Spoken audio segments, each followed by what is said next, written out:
Women down with the heartache.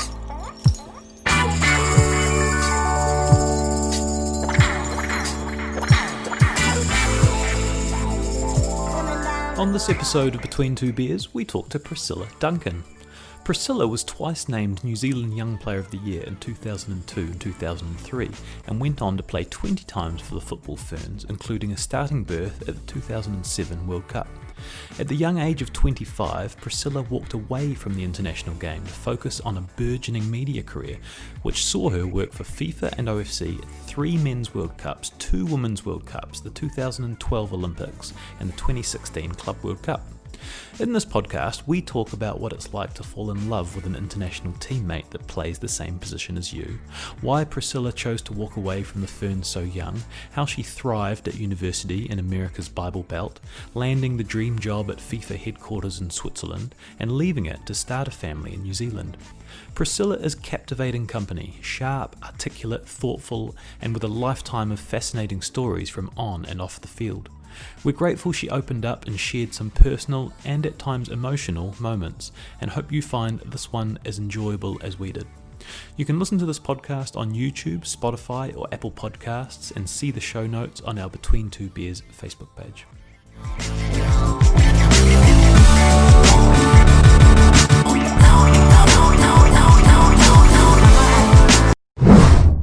Priscilla Duncan, welcome to Between Two Beers.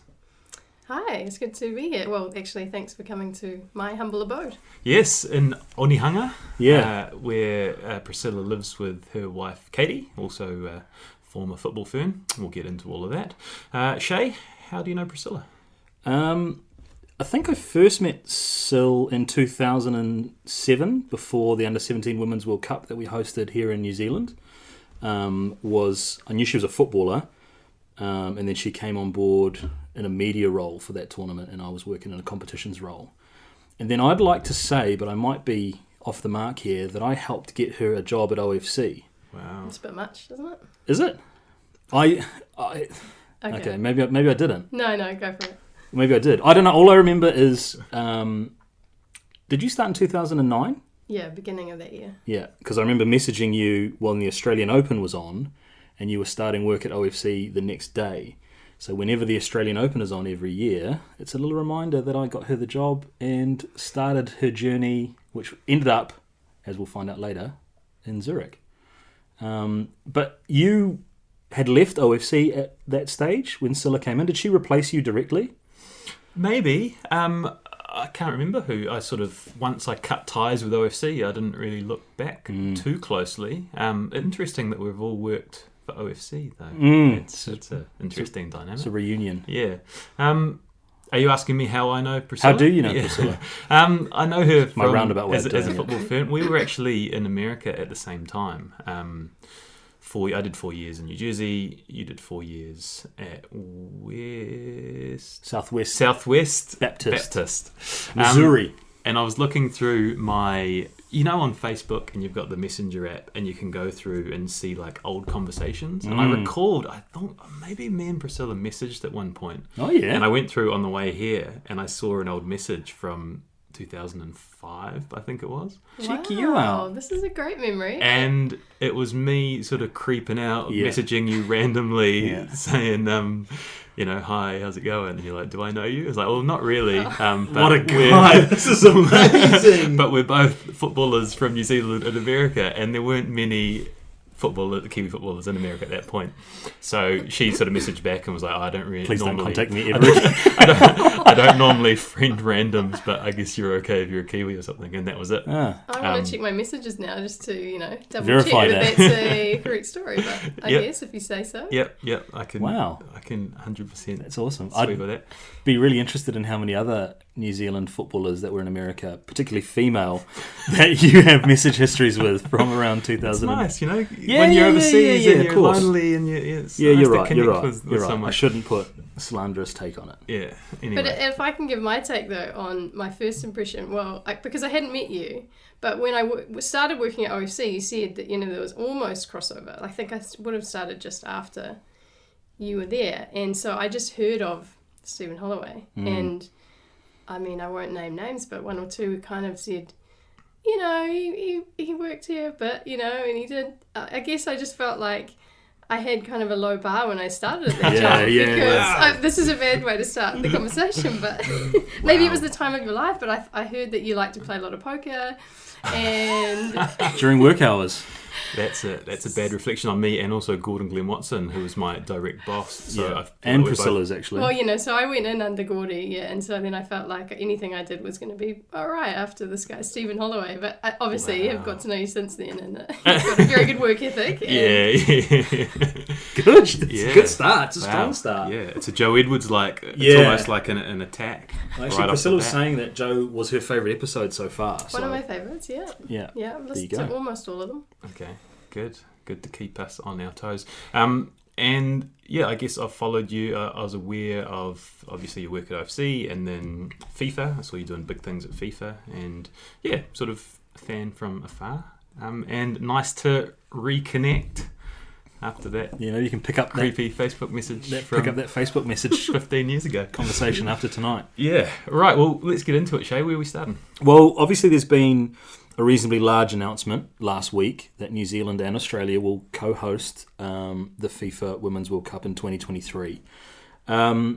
So where were you when that announcement was made? Early hours, I think, of a Thursday or a Friday morning? Friday morning, 4 a.m. Yeah. I was trying to decide whether to get up for it, and I was actually a bit sick. I don't know if you can hear it in my voice. So I wasn't feeling too good. You know, I had a bit of a cold, but...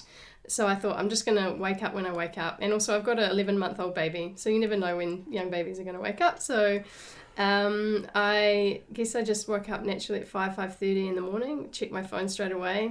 Immediate reaction? I actually, and it was a WhatsApp message from my old, teammate in the media team who was saying congratulations. And that was the first thing I checked, of course. And it was, I guess, just an amazing feeling. I think... maybe one of my first thoughts was I wish I was still a player because I have played at a World Cup. I know how awesome they are, but to have one at home, obviously for those players that are going to be eyeing that up, I think that's just, I mean, goosebumps thinking about, imagine playing at, opening game at Eden Park, sold out stadium and all the rest. But it kind of brought back memories even for me for 2008 when we hosted the Under-17 Women's World Cup, which I guess was kind of it was the inaugural one, so there wasn't much expectation on us from FIFA, but we had such an awesome team on that tournament, and there was a buzz, even then in the Under-17 Men's World Cup that we hosted way back, and being involved in those, I guess it's going to be 100 times bigger than that. And so I guess, but it was just exciting to know that we won it, and that we're going to have a big party in 2023. You mentioned one of your former colleagues messaged you. Did you have any inkling or any line into Zurich, considering you worked at FIFA before, that maybe we'll get some good news later today, or was it... No, not at all.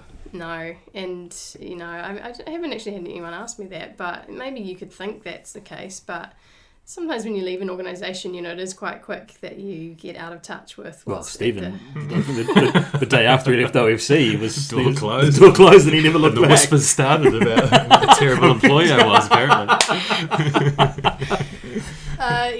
So I had no idea. And I almost didn't want to get my hopes up because of, disappointments in the past. I can't imagine what it was like for the Australians, though, too, because after the disappointment of 2022, even going for that event again was kind of... I mean, it's not often that you're happy to see Australians happy, but it was pretty happy to see them. Well, it's the Cricket World Cup's been done, Rugby League World Cup's been done, so there's a pretty cordial relationship. You've played a couple of times. We'll get to the World Cup in a second. But when you did play against Australia, was there a little bit of niggle or that sort of stuff that carried through? Not really. I didn't actually play against Australia that many times. I definitely remember once, twice maybe. I think it's always a fierce battle with them in any sport. But I think if anything, we got on with them really well off the field. So, no, I think we'll do a great job when we're working together. And I hope, there'll be lots of former players involved as well, getting involved in the administration of that event. Well, you said you're a former player, so you did play in 2007 at the Women's World Cup. One of the really curious things or interesting things about that experience is that in that squad, you were vying for a position in the starting 11 with your now wife, Katie, who was Katie Hoyle then. What's that like in terms of a team dynamic when you're not only in the same team, but you're competing essentially for the same position, right? Yeah, we were really unlucky, I guess. We met that year, 2007, or started dating, and it happened to be when we were going to both go off to a Women's World Cup together. And Maya Jackman has sort of said a few things in her podcast, which I listened to, of course. And she said, I guess, how tough it is to compete against someone that you're with. And for us, it was a pretty tricky experience. And, I think it's well, Katie started the first game and I came on for her and then played the next 2 games. And so...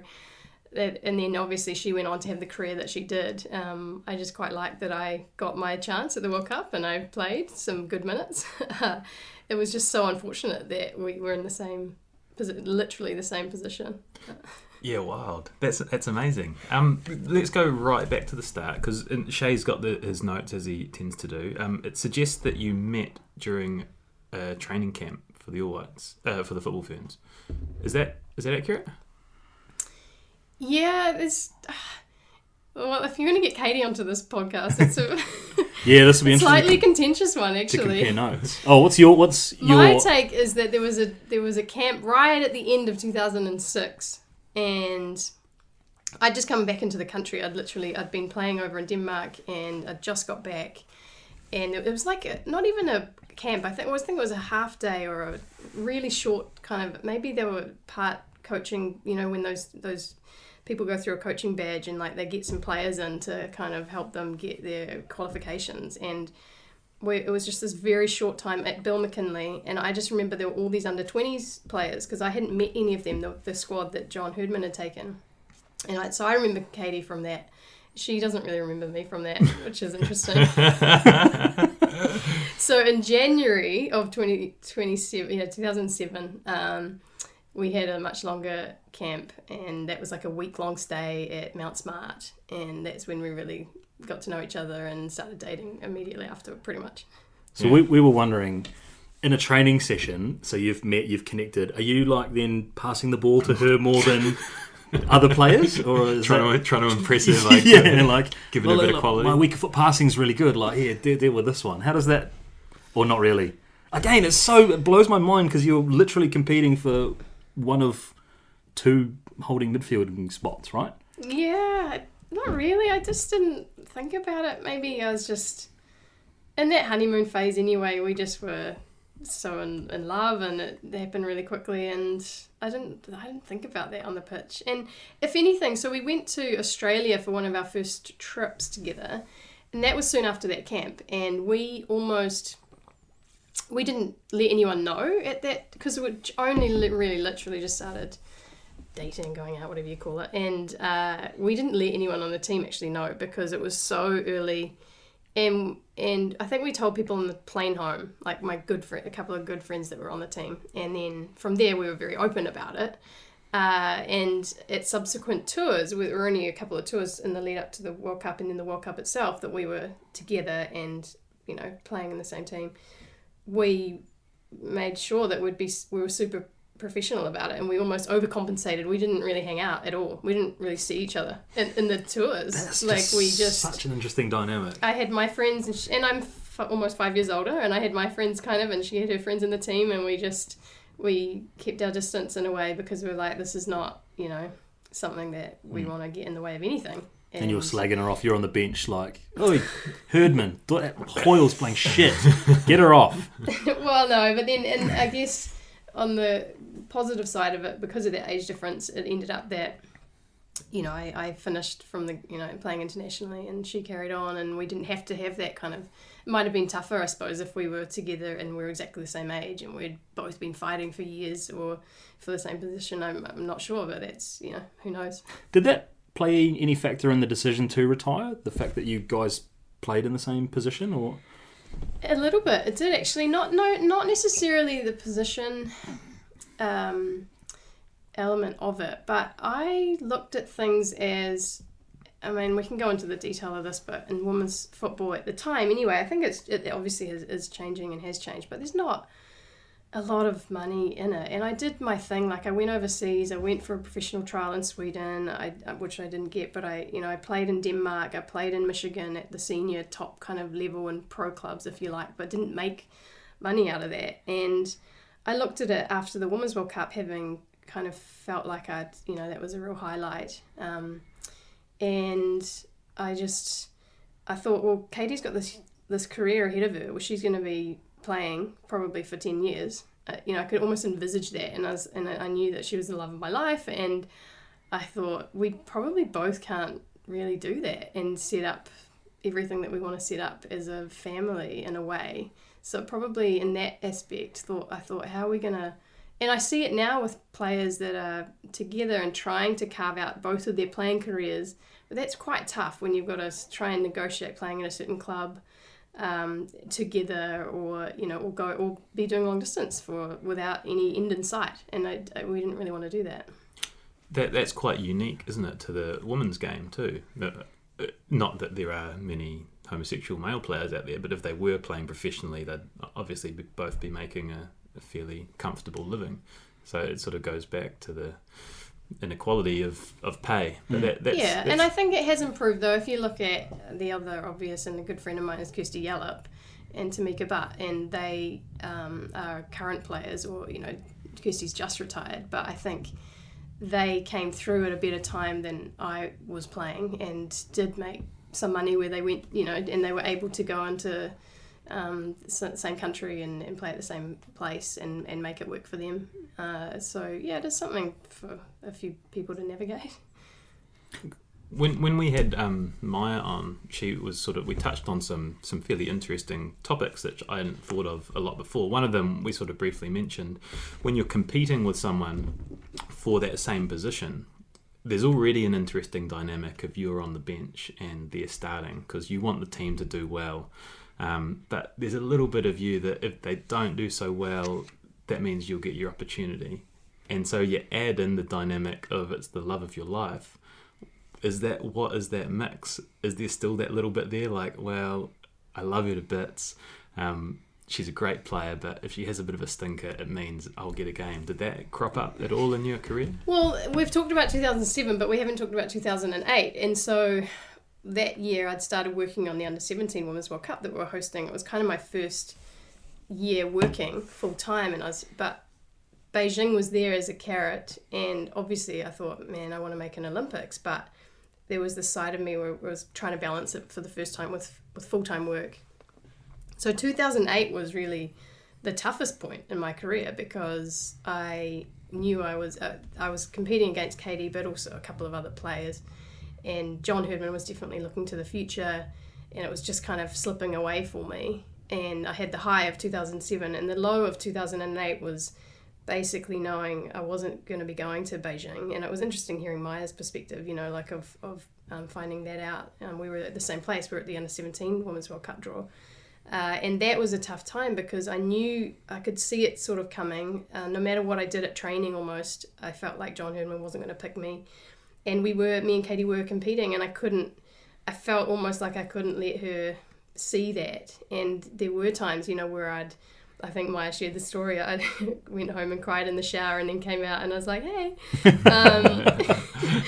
as if it was all okay, because that was just kind of what we went through. It was only a short period, but for a few months there, it was really, really tough, because it was becoming clear that she was going to be going to the Olympics and I wasn't. And so that was a low point. And I threw myself into that Under-17 Women's World Cup job kind of as a result, and felt lucky to be working in a football role, and the rest is history, and I kind of carved out a career in football, so that made it easier once I had retired and was watching Katie go to all these events, which I would have loved to have gone to as well, or continued playing. And because remembering I was 25 when I kind of retired from international football, and that's kind of sad in a way, really, when you think about that. You shouldn't be retiring at 25, but it was kind of the state of it where I could see the future. There was not really a way for me and Katie to probably do that together and then set ourselves up for life.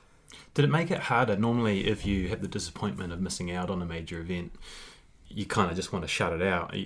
I don't know, maybe that's not the same for everyone, but when your partner is there, and I assume you're talking to her every day, and you're hearing all the stories about what the team's getting up to and how much fun they're having, like, does that add another layer? Or? Yeah, I think so. And again, 2008 was the hardest year. Katie is amazing in terms of she was always sensitive to that, though. So she was more understanding and supportive and loving, and, you know, so all the things that I needed her to be, she was. And for me, I think what worked, or what happened in the end, was I got this job at OFC afterwards. You're welcome. I threw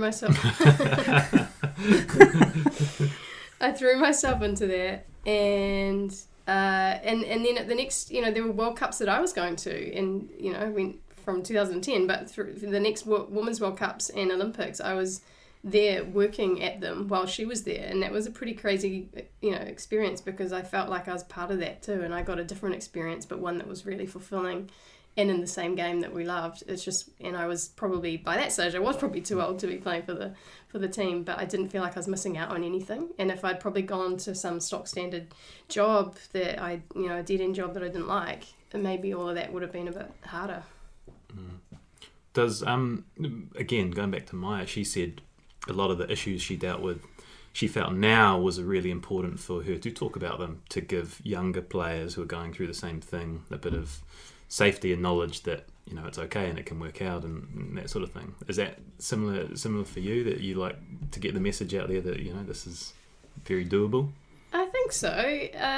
Me and Katie are pretty open and have done some media in the past. I mean, we did some media just last year about being pregnant and having a baby, and we do think, hopefully, if we can be role models, and I have amazing role models as, you know, parents and family all around me and friends, but I didn't have role models of, you know, women together having babies, you know, when I was growing up. And so now I'm conscious that if we can be good role models to anyone out there, I think, yeah, that is probably a good thing. Well, you referenced Kirsty Yallop and Tamika Yallop, as she is now. So Kirsty's 28 weeks pregnant. I've got it on good authority. So you guys are almost the blueprint for female athlete couples that are together, that are deciding to start families. So I think that's pretty cool. I think FIFA might have even wanted to kind of profile what you were going through in the game in the lead up to the Women's World Cup last year in France. Is that right? Possibly, but I was about 35 weeks pregnant, I think, when someone in the digital team may have said, "Hey, do you want us to come and do a profile on you guys being pregnant?" And it was just a bit much with being our first baby, and how about no? Maybe not quite comfortable for that. But yeah, you know, Kirsty and Tamika are a great couple, and they share everything on social media as well, and I think they're great role models. And I think the other thing we didn't touch on with Katie, but it's just a joke for us, that we both scored one goal for New Zealand. So I was always kind of watching a game, like, oh, don't score a goal. And you know, say, you know, one goal each. So I only had 20 caps and she had 120 something. So my ratio was much better. Was there a particular point when you actually made that conscious decision that, yeah, I'm done with the national team, or did it kind of just evolve naturally? No, I was done as soon as I knew I wasn't making Beijing Olympics. Yeah. I had my full-time job that I was enjoying. I really loved that tournament, and with being with Katie, that was it. And it was funny though, because I set up the meeting, I think, with John Herdman straight after Beijing, and went into North Harbour Stadium there and had a meeting with him. Basically, you know, sat down, hey, I'm not thanks. I wanted to, out of courtesy almost, just say thanks, but I'm not going to play anymore. And he kept me in there, I'm sure, for like an hour and a half, and tried to, you know, convince me, and almost convinced me. Like, that was one of John Herdman's gifts, is that he was very persuasive. And you go into a meeting saying one thing, and then you kind of, through the course of the conversation, like, oh, maybe. But I was adamant, and I still, at the end of and not to make myself sound important or whatever, but I can understand, like, he's a coach of a small country like New Zealand. He needs all the players he can get. And I was only 25, and I suppose he was not wanting, you know, me to give it away. But I kind of feel quite good in that I made that decision myself, and that I didn't maybe stay on for too long and then have more disappointments. I just kind of got on with I'm going to focus on my career now, and that's had its benefits in the end. What were your impressions of John Herdman? Maya sort of said that she had a very good relationship with him early doors, but then it sort of got a bit strained in those later years when she sort of found herself a little bit on the outs. He's obviously gone on to have quite a career, and he's been very successful with Canada. Did you find him good to work with? Well, it's interesting because in 2006 I came back and Alan Jones was the coach for a short time, and we thought he was going to be the one leading us into the World Cup in China, and then he pulled out and he'd done his ankle, but I think Maya talked about that. And John Herdman came in. I didn't know him at all. I don't know if I'd even met him. And he came in and then named a squad within like a week, I think, of his appointment to these qualifiers in Papua New Guinea for the actual World Cup. And I was dropped. I don't know how many he took to that tour, but I think it was 18 or 21 or something. And I wasn't the only one, because Jenny Bindon didn't go either. And I'd been a regular, in the team since 2003 when I started, and started most of that career. And so I just remember this conversation that Jenny called me up and was very emotional, and so was I, but we were like, what's going on? What's happened? Like, what do we do? There's a World Cup coming around the corner, and how's this happened? And so we kind of leaned on each other at that time, and obviously Jenny Bindon went on to do amazing things, how good she was. But I think, and to be fair to John, maybe he kind of came in and not knowing players. Like, he knew his under-20 squad because he'd taken them to Russia, and he knew other players maybe that had been based in New Zealand, and so he had to name a team really quickly. So I didn't hold it against him, but I then had to kind of go, geez, this is everything, because at that time I was studying in 2007, and studying you do have a bit more time to train, and I just gave it absolutely everything leading up to that World Cup, and I hardly had any opportunities actually. Like, I felt like he was looking to the future, and he was going to take a lot of these under 20 players. And we had this 2-game series with Canada just before that World Cup. I didn't even suit up for the first game. Like, he didn't name me on the list or the subs. And then the second match, I didn't start in the first half, and I had a half of a game in that lead up to that whole World Cup in 2007, and that was the best half of football I've ever played. And finally, and it was as a defensive midfielder, I headed the ball about 100 times, and I crunched like a lot of tackles, and suddenly showed him something that he was like, okay, and that was the turning point for me. And suddenly the door opened finally, and still had to train hard and compete to kind of get into that starting spot, which I didn't get initially, because Katie was the first against Brazil. So I don't know, I think I had a good relationship with him at the time, because you need to almost, like, I kind of see it as, with your coach, you got to get on with them, and I wanted to make that squad so badly. But I think I was one of the older, I'm not even old, I was 25, but I felt like I also was kind of, sometimes I'd speak my mind, and I'd challenge, and he was pretty young back then himself. Yeah. And I felt like he just found it easier maybe to manage and bring through the younger players. So that was my only thing with him, where I felt like, and there was another time he did it where I felt, and I'm friends with Hayley Morwood, but she should have played in the 2011 World Cup, and he started someone else younger, and I just felt like he sometimes made those decisions where, let's bring through the youth, let's start the young players. And I reckon at World Cups, major events, I think there's a lot to be said about experience and having some senior players on the field. So, but otherwise, in terms of his strengths, he was so inspirational, obviously, and he was loved in Canada once he went there. I remember talking to all the Canadians about it during the 2015 World Cup. He was absolutely, he was a god there. Yeah. Did you ever bump into him at World Cups? Yeah, I did, because it was, 2015, 2011, I guess, I saw him a few times. And we kept a good relationship most of that time. Well, let's move into your media work, because we're going to touch back on your playing stuff later, but I want to get into you decided to step away from the game at 25. And International game at 25. You studied at university, journalism degree. Yeah, 4 years. No, I did history in America, like a Bachelor of Arts, and then I came back and did a postgrad 1-year journalism degree at AUT in 2006. Got a little placement up at the Whangarei Advocate. Is yeah, that right? I went straight from uni and went to the Whangarei Leader. Damn it. Do your research, eh? Yeah.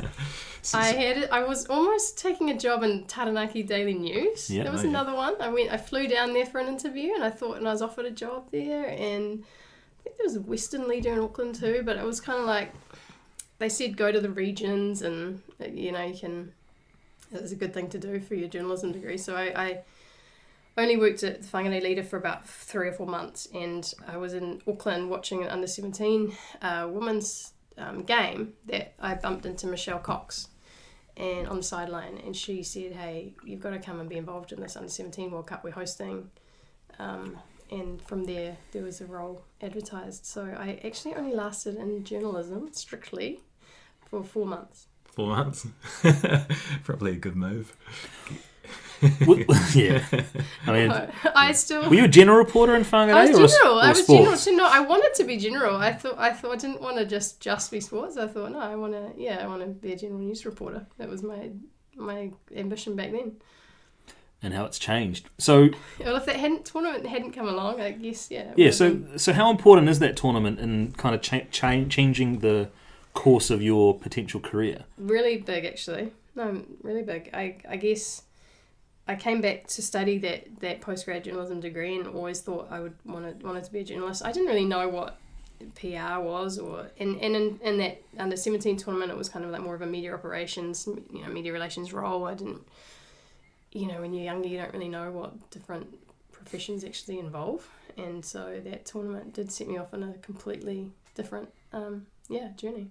Was there a light bulb moment there that like, shit, this is what I want to do during that tournament, or was it more of a slow burner, and when I got you the job at OFC and your life changed? Is that my kind life of... changed actually because of Steve, because he left, and if he hadn't left, that role under Gordon wouldn't have been there. Yeah, so I want to thank him more than you. So. Well, if we wind it right back, I actually got Steve the job at OFC as well. So why do you claim everything? It's his thing. Yeah, claims things that aren't his. No, definitely was mine. Anyway, so was that? Yeah, after that tournament, are you thinking, yeah, FIFA is what I want to do? This is where I want to go, or just I want to stay in football and work and write and go to Papua New Guinea and report back in really difficult conditions and send match reports back? Yeah. No, it was just a little bit of a falling on your feet type thing, I think. I guess I was disappointed I didn't make the Beijing Olympics, but I ended up really enjoying that tournament and thinking, okay, well, I'm not playing football, but this would be pretty cool if I could work in it. And in that January 2008, I think I was looking for, or 2009, I was looking for any job, really. But that OFC one came along, and then I felt like it made it easier, because, people retire from international football, and I think that it does leave a bit of a hole, and you think, okay, what am I going to do? And for me, I think that transition was made easier because I was working in football, and I threw myself in those jobs and worked quite long hours, but I was quite ambitious because I was thinking, wow, I'm cool, I'm carving out a career in football. Who would have thought? We traded war stories with Gordon Watson during his episode of some of our most memorable OFC experiences, where we talked about the LA Galaxy versus Oceania All-Stars 11 and the Zinedine Zidane Jubilee game in New Caledonia. Is there anything from your time at OFC that really sticks out as either something crazy that you had to do on the job or really memorable? Well, the one in Papua New Guinea, I remember... Well, first of all, it was so awesome to travel across the Pacific. So there's 11 member associations of OFC, and I travelled to all of them, and absolutely loved all of those trips. And it's interesting because Stephen really hated his Papua New Guinea experience. he talks about I liked some of them. Some of them I didn't like. But learned a lot. And no, Papua New Guinea was the qualifiers for the Olympics, and the Ferns beat Papua New Guinea I think it was for the London Olympics. And you do everything when you're at OFC, and I remember pretty much like I did, it wasn't just writing, I was doing all the editing and of the camera stuff. So I put together a 60-second clip, highlights package of this game, to show that we qualify. And I sat there all night, literally, just trying to upload it, because when you're uploading a file and you're watching it and it's the thing's ticking around and it's getting to the end and it would just cut off, and I was so determined. I was trying to send it back to the networks back here, and I think it would have probably 5 a.m. or something. Like I literally was falling asleep and then trying to wake back up and get this thing sent off. And One News ran it the next day back here, wow. And I just thought that it was just kind of one of those things where you bring your passion to the game, and I was like, these girls have qualified for the Olympics. We need this to be on the news the next day, and so I went for the night trying to get that up. Amazing that they did a full minute just on Katie and what she did in the game. Here we go. That's pretty rewarding when stuff like that happens. There's a really famous football documentary, I think Next Goal Wins, which charts the story of American Samoa winning their first ever World Cup match, and kind of it's a redemption story after losing 32-0 to Australia. 31-0. Well, there's contention about the actual score there, because I believe it was 32, okay. But official records say 31. So what is the contention that you're wrong? Anyway, you played quite a major role in that, and for any listeners, I recommend you go and watch that documentary, because it's very, very good. I would as well. It's a 2014 documentary, and it was just a production crew from England that first got in touch. They were going to fly all the way over to, I'm pretty sure it was Samoa, yep. That we hosted, the qualifiers. I think they came to another country as well, maybe New Caledonia in the build-up, but Pacific Games. No, and I said, hey, yeah, come along, and I couldn't believe almost that they were going to pay all this money to come over and do a story, but it worked out because they followed this American Samoa team, and they finally kind of won their first international match, and I just helped. I mean, I just facilitated it, I suppose, but, warmed up the American Samoa team so that they'd, give their story to this British production crew. But I watched back on watching that documentary. I'm not a very emotional person. I hardly ever cry. And I just remember bawling through this documentary because I was kind of there through that whole journey. And I think it's one of those stories in Oceania that kind of captures the spirit of some of the players and what they go through to play and what it kind of means to them. I think pre-COVID it got commissioned to be made into a motion picture with Taika Waititi as the director. I thought I saw that too. I saw... True story. No, I was Googling that too, but I thought he was going to make another... I thought it was another story. No. Was it the same one? Yeah, I'm pretty sure it's... But you also thought it was 32-0. Well, it was 32-0. Can't trust Shay. So, yeah, take that with a grain of salt.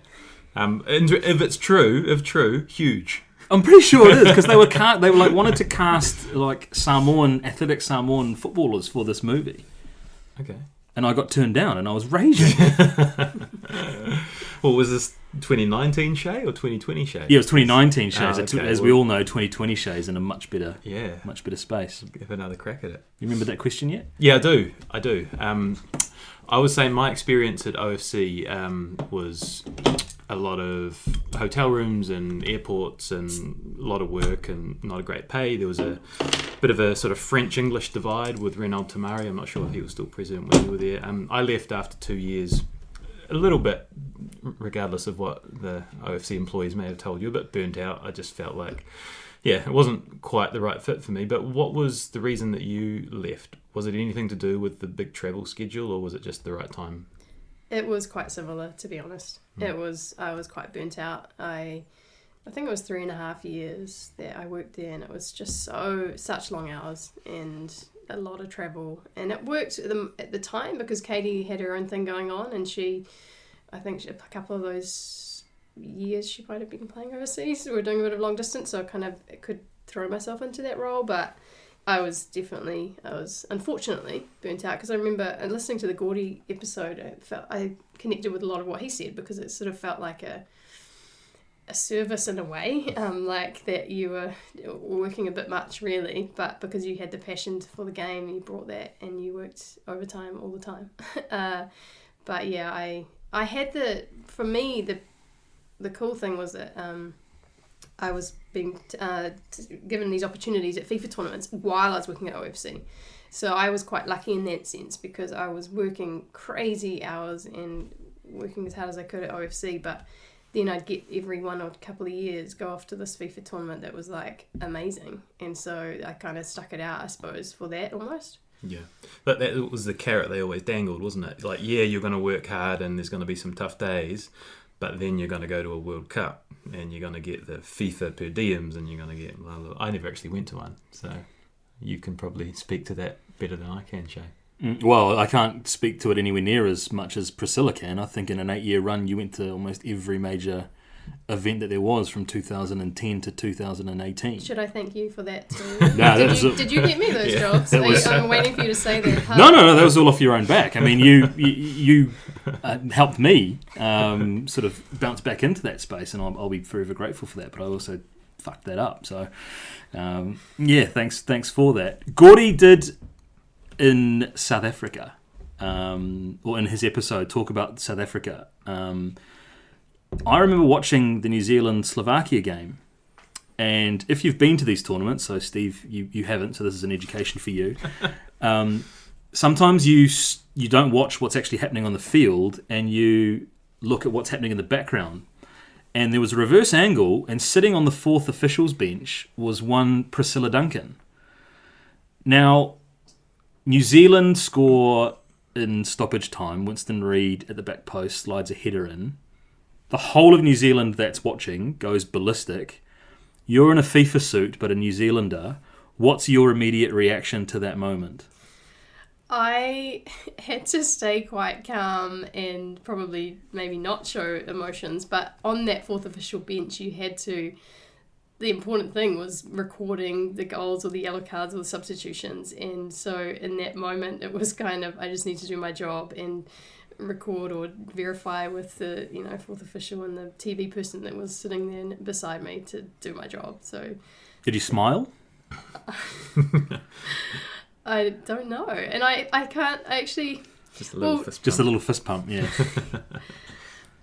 Ricky Hoodman actually he ran the other way, right? That was the goal where he sort of celebrated like almost on his own, and he ran past me. So I do remember kind of looking up and just seeing him just going nuts. I think that was after I'd probably tried to record whatever, having to do my job. But I just remember seeing him run past and, going nuts. When you decided to leave OFC, was there a plan in mind? Was it just I just need a break and I'm just going to go away and find myself for a bit? Or? The plan was that we had both been working hard, I guess, me at OFC and Katie working towards the Olympics in London. And she'd had the Women's World Cup the year before, so we'd both been on quite a run. And I think as a player, Katie's always thinking about the 4-year cycle. And so after an Olympics, it's quite a good time to just take a break. So we just wanted to go on an OE, really. We hadn't done much travelling, just, all together and exploring the world. So we headed to London, and I was a media officer again. And fortunately still, OFC kind of let me go, but I resigned beforehand. And so at the London Olympics, I did my job, but I just happened to, whoever I met kind of said, I don't have a job, anything going. Were you in Coventry? Yeah, in Coventry, which was a funny thing because I used to... So was I. I saw you there because it was probably one of the... Oh, I don't want to sound rude. Go on. Oh, wait. Well, and it was funny because I'd say, I'm going to work at the London Olympics, and everyone would be like, wow, that's amazing. And then little did people know, actually, I was in Coventry in the same hotel. The security was so high there that we literally and there was nothing around. Like, there was nowhere to walk to. It was I can vouch for that, yeah. It was cabin fever for 3 weeks or whatever it was in this hotel in Coventry. But still, amazing games. And I ended up going to the closing ceremony, so I felt like I got my Olympic experience. But no, I put it out there, I suppose, that I was looking for a job.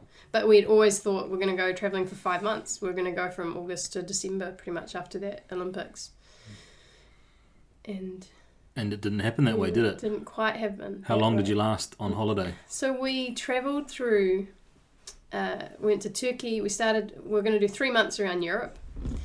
And probably halfway through, maybe 6 weeks in, the FIFA media director at the time, Pekka, he emailed me and said, actually, there is a job going in our media team. And it was quite out of the blue, but I thought, wow. And because I was in Croatia, one of the things that helped me possibly get that job was we were in Croatia at the time, and he said, "Oh, I can get you on a flight to Zurich and then do the interview in person." Whereas imagine them having flown me over from, say, New Zealand or whatever to do an interview. Yeah. And I remember I stayed the night in Zurich, I think, after the interview, but they'd called me that night, or I think the next day, because I had a couple of days in Zurich, and he informed me that I'd got the job, and I said, cool, awesome. And I hadn't actually said to Katie. I hadn't consulted her. It was one of those things. I went back to Croatia, and we'd been from Turkey to Croatia, wherever. So did you accept the job on the spot, or did you say, I've got to go and talk to him? No, I accepted it. And from Turkey to Croatia, we were doing like proper backpacking, as you do, because you're not going to. I can just imagine. And back to Croatia, you're like 5-star. Let's load it up. Exactly. Like we still didn't. We were running into our savings, but we thought, we've got a job now. And it's probably going to be, it's still, FIFA doesn't actually pay that well in Zurich terms, I'm just saying. But, it's going to be better than New Zealand. So we did have a nice end of our European holiday. And then we cut short. We never went to Southeast Asia. We were going to do about 6 weeks there. But we just got home and prepared for, starting at FIFA in Zurich. So how does that conversation go with Katie? Because you've just taken a job. Are you breaking it to her gently, or you say, look, I've got some news, but we're actually... Well, the funny thing is that night, I remember we weren't engaged at the time either, and although we kind of were going down that route. And this is another peculiarity, I suppose, with two women dating, is like, who's going to ask the other one to marry? That's a great... Yeah. Let's get to and that I later hadn't on. thought about it for a second, really. I just thought Katie's kind of the romantic, and she will probably do this at some point, and maybe on that trip. I don't know, I'd kind of thought. And it was kind of this weird thing, and I'm a bit more of a spontaneous person. She's the planner, and I remember thinking that night, and I did accept the job, but it was like the first time in my life, and I was like, I'm going to ask her to marry me. Good. And that makes it sound almost like, I was doing that so that she would accept the fact that I'd just taken this kind of job on the other side of the world. But it just... Overcompensating. It just worked out. And I came up with a plan as well in that kind of 24 hours that was actually quite romantic. I did it a few days later, but... It was... Oh, you actually went through when you got back and Yeah, proposed. I called her from Zurich in the end after I'd got the job. It was pretty much immediate afterwards. I called her and said, hey, I kind of may have just accepted the job, but let's talk things through when I'm back there. Is any part of her brain going, and I know this eventually happened, but is any part of her brain going, brilliant, I'm going to sign for a club in Switzerland now? I think we were just both... She was happy for me too, though, right? Because, we were just both kind of over the moon that this was probably a dream job or dream opportunity, and the timing was right, and we hadn't figured out the rest, I suppose. But she was in the peak of her career, and that is quite unstable anyway for a footballer, so it was kind of thinking, well, we'll work it out somehow. But she probably didn't know where she was going to play, but Europe is better than New Zealand anyway, so if she could be closer to me, then I think that's kind of what we were thinking as well. So that's what ended up happening. She got a gig at a club in Switzerland, was it? A little bit down the line, right? Yeah, we that was probably our hardest time because we did end up having quite a bit of long distance. You're gonna have to ask her on the dates, but she had a gig at Melbourne Victory with Dave Emerson. They won the league. Melbourne Victory. Yep, they won the league. Yep. W League. She had a stint there while I was in Zurich. And then she had a stint at Notts County. She was there for a good. That was a full season, I think, which was probably one of the most awkward places to fly to from Zurich. But it sounds close, but it was quite a hassle to get to. But we saw each other a lot that year because she would come over and I'd go over there, and we were closer than New Zealand, Zurich. What was the longest you ever went long distance without seeing each other? Well, I think it was probably about 5 months, but over a 2-year period when I was in Zurich, the first 2 years that I was in Zurich, that was long distance. But she also had a couple of Ferns tours, one randomly in Switzerland, great, one was in France, or one was in Spain. There were these times where somehow every 3 months or something, I felt like we would see each other. So that was hard, really hard. And there was that 5 month stint, I think. And then for the last year and a half, we also got engaged when when we didn't have, marriage equality in New Zealand wasn't there through yet, but it came through. And so we decided we'd get married in 2014. And from there, we always thought we've got to live in the same place. And she signed with FC Zurich and played there for a year and a half. And so we were the last year and a half that I was there, we were there together. Was that must have been a really good time? Yeah, that was awesome. Doing kind of both what we loved, in the same place.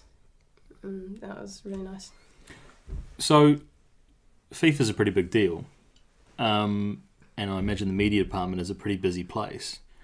We've talked about OFC highlights and challenges of sending 60-second clips back from Papua New Guinea. What are some of the highlights from your time working in Zurich? Yeah, there's lots. What's a day like? I can't even imagine what a day-to-day, like, you clock in at 9 o'clock in the morning at the FIFA media department and someone's just signed the most expensive transfer in history. Like, are you writing about that sort of stuff, or are you trying to dredge up stories from around the place on a slow news? I don't imagine there's a slow news day in the football world, is there? Like a Tuesday at NZME. I can't imagine. I don't know what her role is, but I imagine it's very different to what you've just described. Well, let's find out. Well, the highlights were definitely the tournaments, and that was one of the best things about working at FIFA is you had this full-time job and this base camp, I suppose, in Zurich with your team, but you would get to go to these events and tournaments and have like another mini little team there and get to know the local organising committee, those teams. And so that was probably one of the best things, and just the travel to different places, seeing different parts of the world. And that was what I went there for, I suppose, to be talking about and promoting football. And a lot of it was that, but there was a lot, I guess, that wasn't football as well. Or there were different parts of football that I didn't even know about. And you do say the transfer situation, and I was there doing the media when Barcelona were banned for doing the protection of minors. See? Was quite a complex case, and anything that dealt with lawyers, they seemed to throw me into it because it was all done in English, and so they kind of gave me a lot of the legal media releases to work through. So some of those were quite interesting that I wouldn't have seen myself doing. And there was a interactive World Cup that I went to in Madrid, which was something I would not have thought of doing when I went to FIFA, which was PlayStation? the gamers, yeah. Really? And I don't know, there's just Brazil was a real highlight in working at I wouldn't know, I turned it down. Carry on. Hey, you want to share your story? Nah, it's alright. It's alright. We'll save that for another episode. I should have been there with Seamus, but it didn't work out. Yeah, it didn't work out for me. One of the things that I know that you did, because I saw you in Zurich, but you were quite involved with IFAB, which is the body that ratifies the laws of the game for football. I thought that was, for a minute, one of these other acronyms, which we're going to get to later. And yeah, okay. Carry on with that one, because I'm not sure if we can say the other one. I'm interested in the other acronym. But goal line technology, I think, and VAR were two projects that you worked on?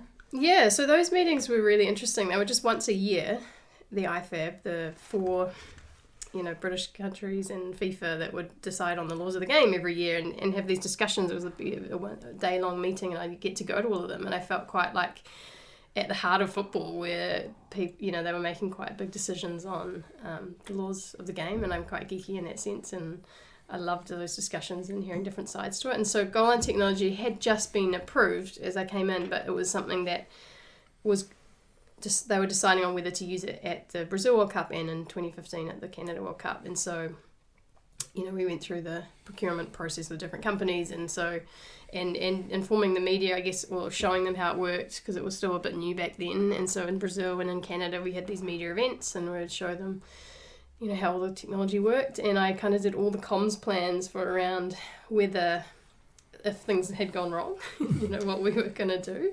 And that was quite interesting. And in the end, it all worked pretty well. But, I mean, you've seen probably even in the recently, I don't want to date the podcast, but the game against Aston Villa in Sheffield, they were, there was the Hawkeye had to send out a statement saying, sorry, we didn't, and I still did they use your template around that or not? I'm sure they did. Yeah. No, it's but I keep I follow that topic closely, I suppose, because I felt like that would have been me if that had happened at any of those World Cups. And then later, because the IFAB were then discussing VAR, video replay, that was such an interesting topic too, because you heard both sides, and finally they decided like they were going to use it, and then it was all kind of coming in, and they tested it at the Club World Cup, and I was there for that, and again like working on all the comms if things kind of were going to go wrong, and it came through for Russia, which was pretty quick really when you think about the turnaround for them implementing it in the top tournament. So that was quite an interesting topic. Were there any super stressful days when you handled like a really big responsibility? You had to host press conferences or sending media releases or being the final call on something? I guess the whole Brazil was like that for me because we're quite a small team relative. I thought we should have had more people there personally, and it was just the immediate scrutiny in Brazil, as you can imagine, was just very intense. I think for 6 weeks I was there. I just remember always at night I'd set my alarm for like 5 hours. I got 5 hours sleep for 6 weeks. Basically, it was just full on. Good training for being a mum. Yeah, it was. It was really good. Actually, I was... Nice, Shay. Yeah, nice. Yeah, you get it, eh? You get it. Yeah, I get this guy gets it. Yeah. And you come up with all these, plans for what might go wrong at a World Cup, or what might we have to communicate, or whatever. And then you had Suarez and the biting incident. And that was a huge deal. And I just remember being like, we were set up, and I remember being the one that was hitting like send on the tweet for that. And I guess on Twitter, it's a scale, right? But it ballooned out of, as soon as I hit send, it was just retweeted like tens of thousands of times or whatever, and then all the questions that flooded in after that, after he'd been banned, and what did that mean? And you're hitting send, you're crafting the tweet, you're thinking about the wording that you're going to use to let the world know that he's been suspended. Yeah. Are you playing it straight? Are you trying to get a little gag in there? Yeah. Toothy Suarez strikes again. No, Cilla, you got it all wrong. Yeah. Well, they trusted me a lot in the sense that there was actually, in terms of like English was the language we used, was our default, and they came to me a lot because I was actually one of the few native English, and they're amazing at English, all of them, and they all speak 5 languages plus. But when it sometimes came down to English, and they would ask me, what is it in English again? And sometimes I'd second guess myself and be like, what is it actually? So we need some dental puns that translate well into Portuguese. What do you reckon? Talk about crisis comms, and I don't know how much you can go into it, but you were working at FIFA Media during the crossover between Blatter and Gianni Infantino in 2015. I reckon in terms of stressometer, that's got to be a pretty highly stressful period of your career. The worldwide scrutiny on that, you talk about getting 5 hours sleep at a World Cup in Brazil. Are you sleeping less when that's all panning out? Yeah, that was an interesting one where they... In some ways, yes, but maybe it was lucky, but I wasn't fully immersed in that because of the Women's World Cup. So for me, I was basically head down, and me and another colleague were just on Canada. Right. And we were flying, or we had just flown or about to fly to Canada when like the dawn raids happened, where they went actually down in the hotels in Zurich, and it all went down. So I kind of felt like I almost was a bit lucky because I was at Canada for some of that. I mean, you would have experienced it a bit with under 20s. It was a really similar time, the crossover. Yeah, it was right before kickoff of the under 20 World Cup here in New Zealand. But it wasn't just that period, it was a sustained period after that. Then, like for months, I felt like I wanted to be. You go to FIFA and you want to be talking about football, and that is one of the examples. I guess I'd say that we couldn't talk about football for a long time, but what I learned and the career lessons and that sort of thing I think is still valuable. But yeah, I was there. It was interesting to see the transition, I guess, between Blatter and then Infantino came in for about, I think I was there for about 6 months. I'd decided that I wanted to come back home, but I had seen that whole kind of transition and how things were going, and it seemed to be going in a better direction. Had you decided prior to that you'd wanted to come home, or did that happening kind of make you go, we need to cruise your pace of life here? No, we were I guess you never know, like we didn't want to be too decisive, but me and Katie had talked about wanting to come home because she was kind of retiring and we wanted to start a family. And so there was kind of a finite period where you get to a certain age and you do kind of want to come home if you're going to have kids. And that was our main decision, not really irrespective. In some ways I thought, I want to stick around longer because, I want to see where we're going in a new direction. But we had already kind of made the decision to come home for timing. And then I think you went to the Rio Olympics, which was Katie's third Olympics? Fourth. What? Third. 2008, 12, 16. Third. Yeah. As a fan. Yes, because again, we worked off the basis that these 4-year cycles, and that was kind of, I thought Katie was going to be retiring for good. So, as most people do, retire and then come out of retirement. I didn't do that though. So Stephen's done that. Yeah. I never retired. Oh, sorry. Whoops.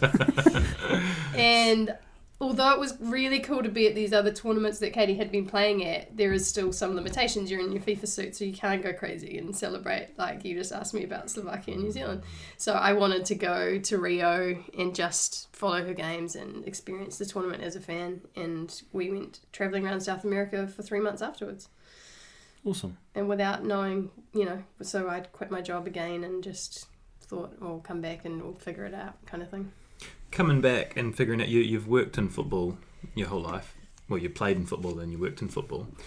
Were you looking for another football gig, or did you realise that when you'd been at FIFA, coming back to New Zealand, there weren't going to be the same level of opportunities, or was OFC an option, or what was your thinking there in terms of career? Internet had sped up by that stage, so you were going to get stuff back quicker from the islands. I had loved working in football, but also thought, well, this is all I know, and I would quite like to broaden my experience, I suppose. So I came back conscious, pretty open-minded. Again, I'm always quite open to what opportunities come up, but I was quite conscious of thinking maybe I'll try, something outside sport, because you can always kind of go back into it. Mm. And did the skills that you work in at Fonterra now, that's the job you took when you came back, did the skills that you learnt through FIFA and OFC, did they translate quite easily into that new role? Yeah, and that's what I like about comms, is that there's so many organisations you can actually work for, I guess, and so it doesn't matter too much. And I wanted to come back, if I wasn't going to work in sports, for something. I'm also passionate about New Zealand, and being home, I thought, I don't know much about dairy, but it's an employer of so many people in New Zealand. It's so important to the economy, and it kind of felt like, this is quite nice. I'm coming back, wanted to consciously be back home, love New Zealand, and this is a significant company for New Zealand that will often be in the media, and it's probably a broader scope now in my role. It's not just media was probably our focus at FIFA, but we talk now there's a lot of stuff we do with farmers, and there's a lot of stuff we do with, there's 10,000 farmers and 20,000 plus employees, so there's quite a lot of communications we work on, other than just media. And you're about to return to the workforce because you have an 11-month-old Nadia sleeping inside. The transition to parenthood, did you, because Katie was retired at that stage, I think, right? Did you have to rock, paper, scissors as to who would carry, or how was that decision made without making light of it? Like, at what point, or how does that work? How does that work, your internal dynamic around choosing who carries the child? And will Katie get a turn? I guess you just talk about it and weigh things up, and I have talked about the age difference already. I'm almost 5 years older. I hadn't been particularly maternal, and I haven't grown up actually around babies at all. I'm the youngest of 3. I'm the youngest of lots of cousins, and don't really know what to do with babies, to be honest. But I guess as I got older, I thought about it more, and I remember Mum saying to me, you know, if you are going to have kids, you may as well have one yourself. It's an experience. And so that stuck with me, and I thought I'd go first, and I'm quite happy that I've had one and don't really want to have another one. But Katie may or may not. I don't know. We'll have to see. But I wanted, if I was going to have one, I was kind of aiming to have one by 35, and I was just 36 when I had Nadia. And but no, I guess we had planned it for a long time, so we knew what we wanted. But in saying that, we had so many conversations, I guess even as we got older, and we thought, well, what if it doesn't work out? What if we don't have kids? And I think me and Katie got to a really good space where we thought, well, we'll go for it. But if we don't, then, we'll still have a good life together. And it was quite nice actually to coming to that conclusion as well. And because for some people, unfortunately, it doesn't happen.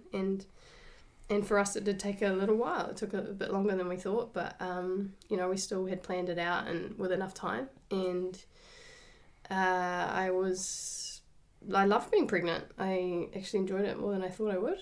Didn't love the birth. And Nadia has been really good, and she's a good sleeper and those things that probably helped. And it's been a really, really great experience. And I guess it is quite a reflective time at the moment, because I think I've got about a few weeks to go before I go back to work, and that's going to be quite a transition. And I absolutely just love hanging out with Nadia at home, and would love to keep doing that in some ways. But I'm kind of at the space where I think, I actually just talked to my colleague today who's been in the same situation, just had a baby, and has gone back a couple of months before me, and it's quite nice actually because we share the same experience, and she's in my team, and we'll go through that together. And we're quite lucky because Nadia is going to be looked after by Katie, so that's a stable, good situation I think for Nadia. That's cool. I want to jump around a little bit now, Sil. I want to go back to your university days and I've got this written in front of me, Southwest Baptist University. So you're over there, you're going over there as a 17, 18-year-old for 4 years. You're one of the, at the same time as me, we were sort of that, I feel like a second tier of Kiwis going over there. Second wave, we talk about. How did that situation get sorted out? Who hooked you up with that particular university, and how were those 4 years there? Yeah, well, I don't know if, maybe it's on the women's side, but I felt like I was first tier. No, first wave. First wave. You were first wave tier? On the women's first tier. Wave. Okay. Yeah. Yes. Whenever Stephen says second tier, it makes me think he's like putting himself as a second class player, which you're not. You're a great player. Oh, thank you. You were just part of the second wave of players after Ryan Nelson and Simon Elliott and those guys that really made a career and Tony out of football. Lockhead and Andy Boyens. Yeah. And then you were second tier of the second wave. So you were first wave. Seamus, you might correct me on the research, but I can remember, and it's different for different sports though, right? Because I remember being at some girls and someone coming in and talking about going over on tennis scholarship, so probably other sports. But in football, I remember there were 4 girls from the Waikato, mighty Waikato. Kimberly Lewis? No. Oh. Did she go to the States? No, but Brooke Rangi, Joe Bisfin, Misha Pike, and Naomi Clark. So those 4 Good memory. They were the best. That was an amazing squad. And they were like a year and a half, year older than me. Just played against Brooke Rangi. Yeah, and then there was a girl, Vicky Ormond, who I'd played with. Dad was an All White. Was it Vicky or Anne? Vicky. Oh, Vicky Ormond. Vicky Ormond. I'm thinking of Anne Ormerod, sorry. Yeah, and Rebecca Sowden. But anyway, so those were, I think I was probably, does that make me think 7th or something? But they were like the year ahead. Second wave. And I didn't think of going. I mean, I sort of thought about going, but I didn't know where to start. And I went from school to study law. I did a year at Auckland Law School, and then was involved in this under-19 New Zealand team with Sandy Davey. Yeah, and he just kind of at the end of this tour, he said, "Oh, there's a guy." I don't know if he was really mates with the guy, my coach, who ended up being my college coach, but he said, hey, he wants to recruit some New Zealand players. And initially, it was going to be me, Hayley, and Hayley Maud and Amber Hearn. But something happened with them in terms of, I think it was a bit rushed, and SATs, that had to be done and all that. But I was lucky because my coach came to New Zealand on a honeymoon. Right. With his American wife. He was English, and they just came down and watched me play a couple of games, and that was enough to be like, yeah, okay, come over. So I didn't have to do any of the VHS. Okay. To do that. Good. You listen. Yeah, I do. Appreciate that. And I just kind of went with it, and I was going, okay, Southwest Baptist University. It's like, where's that? Okay, and it was Division 2, and I did my research and kind of knew what I was getting myself into, but also kind of thought, well, what else am I going to, there was no other offers on the table. I didn't know how to get another scholarship, and I just thought, once in a lifetime, kind of like, well, this is going to set me off on a different journey. And I was probably not loving law. I just kind of was doing that because, oh, well, this is what you do. And then I think it was one of the best decisions, really, to go over there. And I kind of went over by myself in the end, which I thought was good because I grew up a bit and totally loved every minute of it. So Baptist is in the school title. Was there any requirement to be Baptist to get a scholarship? No, but this was a bit of a divide actually in the uni, which was unfortunate in a way. But there was the student. It was quite a small university, and people paid a lot to go. If you went on an athletic scholarship, but there was the students who paid to go, and then there was all the athletes, and the athletes came from everywhere and every different background, and the other students that were there were from the middle of Bible Belt America, very very sheltered. So there was a big divide actually. Because was yours a Christian upbringing, or was it a? I have a strong Christian heritage. My family is all Christian, but I want to I emphasize kind of like a loving and open and liberal way, and I'm totally accepted by my family. But my mum actually went to Baptist college for a bit, and as she does weddings and funerals, and so as I say, I knew what I was getting myself into. But I had this English coach who had banter and was one of the good things, one of the draw cards for me going, because I thought he'd also be a really good coach. And he brought over a couple of English girls from London, and they were my best mates there and still are. And they kind of were, you kind of latched onto the other. And over the course of the 4 years, there were Aussies and other Kiwis that came and other English girls, and that was kind of like a big part of it. But did it make you closer that the others were so different, the Bible Belt students versus the athletes, that you guys sort of bonded together? A little bit, yeah. And that was really the parties were all the athletes. So you did do the Red Cup parties and everything while you were there? Yeah. Good. Was there quite a strong drinking culture? Well, I would say with our team, anyway, we were really good in season. And the season was short then. It was August to November. We didn't touch alcohol. And in the off season, that was the opposite, I guess, yeah. And we you as well? No, I was. Because one of your former teammates said that. Oh, here we go. Here we go. On a team night out when they were all on the piss, you would just study. I can remember that very trip. Yeah, and that was when I was about probably 7th form, and it was in the middle of exams. Good. And it was with Ellerslie. Yeah. And we went down to Pawanui, someone's batch, and I was a total geek. Looking back on it, absolutely. I literally stayed upstairs and studied. Wow. Which, I'm not necessarily proud of, but hey, that's what a geeko was. But I didn't really drink in those days, I suppose, but I guess I did a bit, but not heaps. And there was one party, and this is the state of it, because there's so many stories I could tell from those days. But we've got all day. there was a party that I decided not to go to, and this makes me sound good, but I did go to most of the parties, but I didn't go to this one. And one of the students, not an athlete, went and sat in the corner and took notes of everyone that was there. And then reported that back to all the coaches. Wow. And all those players got in trouble. And like, my coach was pretty good about it because he was English, he was from London, and he was like, okay, well, you know. But I was like not on the list, and I felt quite good, and that was quite a good like moment for banter with your teammates, because we were just like, it killed them for a long time. Is that why you were always very cautious with your own friends about what they posted online, because you one day held ambitions of maybe becoming the Prime Minister of New Zealand? Who told you that? Is it true?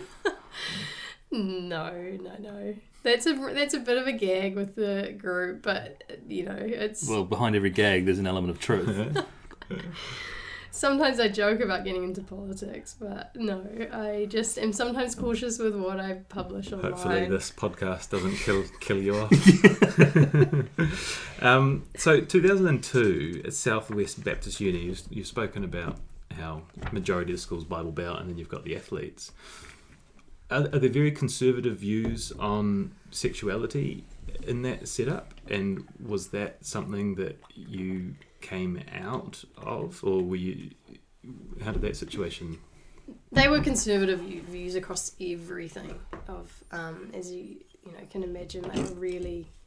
I remember there was a survey done at the cafeteria that was like, "Who are you going to vote for?" It was like 96% or something of the students were going to vote Republican. Like that was how much of a stronghold it was there. And at the time, I wasn't out. Like I wasn't. I was still young, and I guess a late bloomer in terms of. I was just focused on playing and studying, and I had the odd short-term boyfriend and nothing really else, and I, didn't. It wasn't really something I kind of dealt with till a bit later. Or when I was about 22, 23 was when I really kind of started after I'd left college. But I certainly challenged them on it, because I kind of almost could connect with some of the students, because I understood a lot of, where they were coming from, and I sympathized with them and got on with a lot of them and could, talk religion with them, but I'd also try and talk kind of openness and accepting other ways of looking at the world. And so I had really lively discussions and debates with a lot of those students. Yeah, really? Were they open to new ideas? Well, this is one of the funny things that almost got me into journalism, is because I started writing this column like in the university newspaper, but just because I almost wanted to like rile people up, because I felt like that some of them were a little bit too protected and sheltered. Yeah. So I just tried to pick different controversial topics and write about them. And did they get reactions? Yeah. Yeah. It was quite easy there, because they were quite narrow-minded. So it didn't matter what topic I picked. I just kind of did it for a bit of fun and to agitate, I guess. Your teammates like, "Still, I saw your column." Disgusting. Get out. But it was full on. We had to go to chapel twice a week in the mornings. We had to do a semester of just studying the New Testament, and another semester doing just the Old Testament. It was like quite full on. And I remember these two English girls, and I really had to help them through it, because I had sort of said to people I grew up in the church, and they kind of left me alone in a way, and probably actually started avoiding me when I started doing the controversial columns. But my English friends hadn't grown up in religion, and so they were busy, like everyone was trying to save them, so it was quite tiring for them. They almost had to like try to start protecting them. And when we first got there, and I think we arrived on the same day, and we were there for a team dinner, and okay everyone hold hands and let's pray, before the dinner. And I just remember kind of looking up at my two London roommates. Actually, we lived together, and just they were like staring at each other like, what is this? They literally didn't know what they were walking into. And we prayed before everything. We prayed before games. We prayed, it was like very full on. Yeah, got to do your research. If you're going to Southwest Baptist Uni, I feel like you're required to do a bit of research about what you're getting into. When Steve spoke about some of his college experiences, he indicated that he might have picked up a little bit of an American accent while he was away. Did you find the same thing? I've heard them, yeah. Yeah, and you had to survive almost. Like that's a bit dramatic. It's the middle of America, and they haven't traveled. Most of them haven't traveled or heard different accents, and so I think we are pretty easy to understand. But they struggled. They really struggled, and so it was almost just easier. It was more of a hassle-free way of... Do you still have it in your locker or not? Oh, she does. Look, yeah, she does. I can see it in the eyes. I don't know. Let me have another. Well, no, because you're No, quite... I'm okay. One story. I remember going to Walmart, and it was like my first week there, and I was like, "Hey, I want some eggs. Could I please have some eggs?" And they just these two workers looked at me and were like, "What?" So I had to spell it out. Eggs. Oh, eggs. Okay, so That's good. That's good. That's good. good. That's a good American accent. Yeah, that'll play. You've been you are quite a linguist. I've seen you do a post-match interview in French.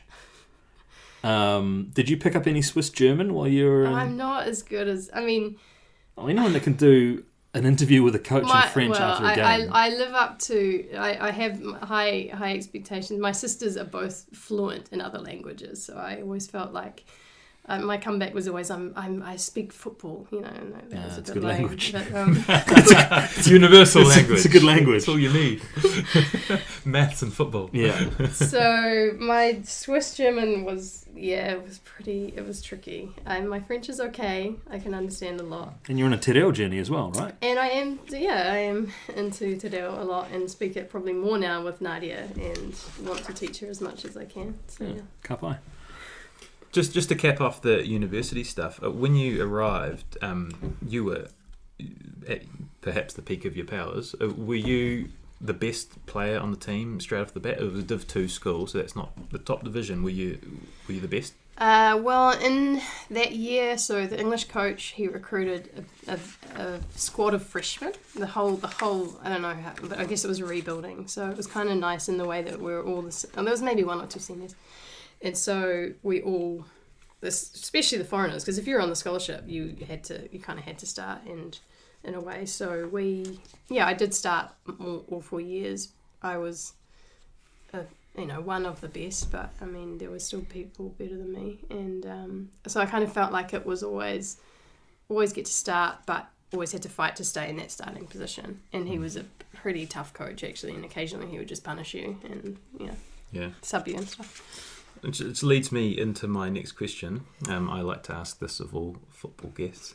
So Shay's put a little career arc paragraph here. It says, from a period of 1999 to 2003, Priscilla Duncan seemed destined to be New Zealand football's next big thing, after being named New Zealand Young Player of the Year in 2002 and 2003. So she graduated to the Football Ferns in 2003 and attended the World Cup in 2007. But did you fulfil your potential as a footballer? I have heard you ask this on the podcast, so I guess I have thought about it. There are a couple of moments where I think maybe it is a what if, but I think the one we haven't covered is after I graduated, I thought, well, I'll give it a go. I'll give it a shot, see where I end up in playing overseas and trying to make it professionally. I went and based myself in London, and I got a trial at Beck Smith's team in Sweden, Sunana, and I guess, and that was how it worked in those days. I didn't have an agent. I didn't know how to get an agent. I would have used Seamus, obviously. Obviously, if Shay was around, he would have got you another job. Yeah. And I went there for 3 days, and I've heard a lot of people on the podcast talk about their experiences, so it was quite interesting. Yeah, what does a women's trial look like? I went for 3 days, and I think I remember getting off the plane and pretty much having to play that day. Like, it was pretty short. It was covered, but it was kind of like they were making it as cheap as possible to, and the fact that I was in London was helpful. Got there and played one kind of maybe an inter-squad game. There was a training the next day, and then the next day was a full game against someone. So it was kind of 3 days of full on. And I just remember loving the setup and thinking it was really professional and fitting in terms of I footed it with the other players, and I could have, easily been a member of that squad, but they, are looking for, so if you've got a New Zealand passport, as other people have said, you've got to be head and shoulders above the others. And I remember they also, every corner, every free kick, everything they made me take. Yeah.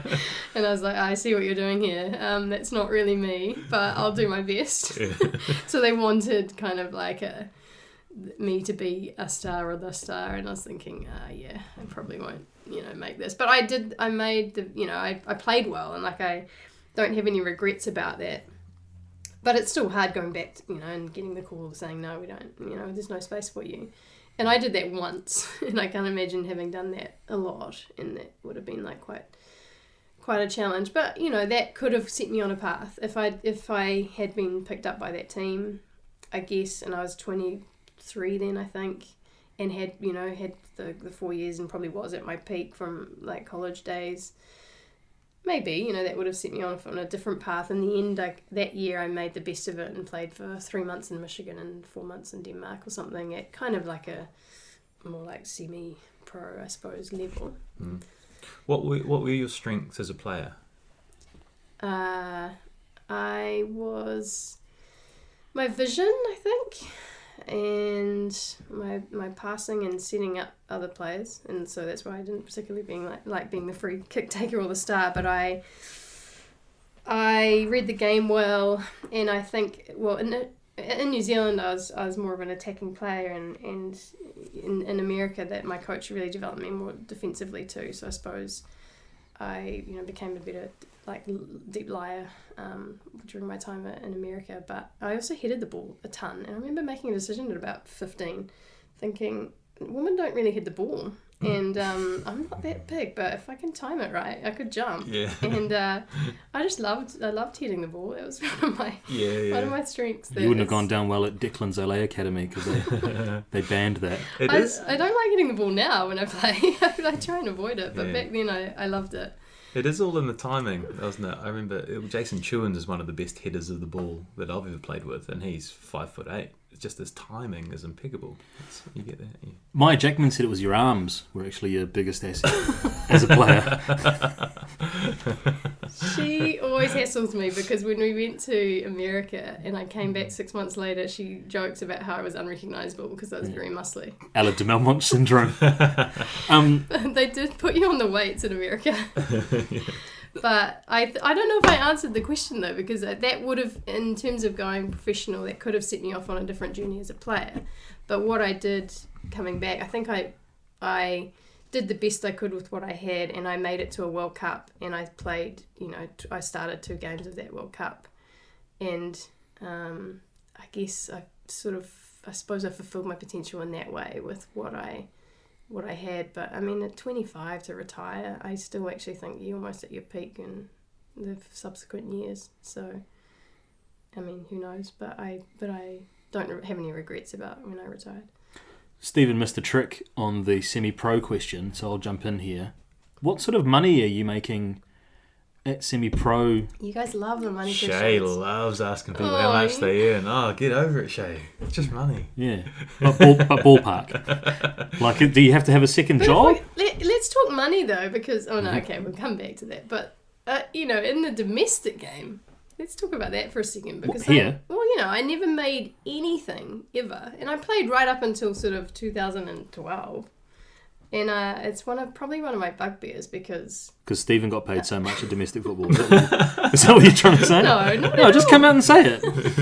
This is a safe space. If you play in the Premier, women's teams and Premier men's teams, it's like quite a vast difference, I think, with what I hear is involved in the player payments, and I think that's interesting.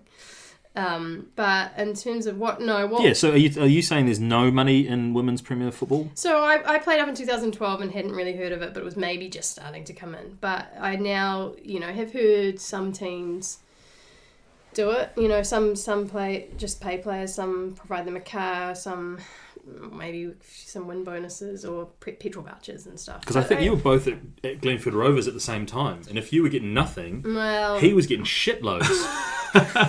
Were we at the same time?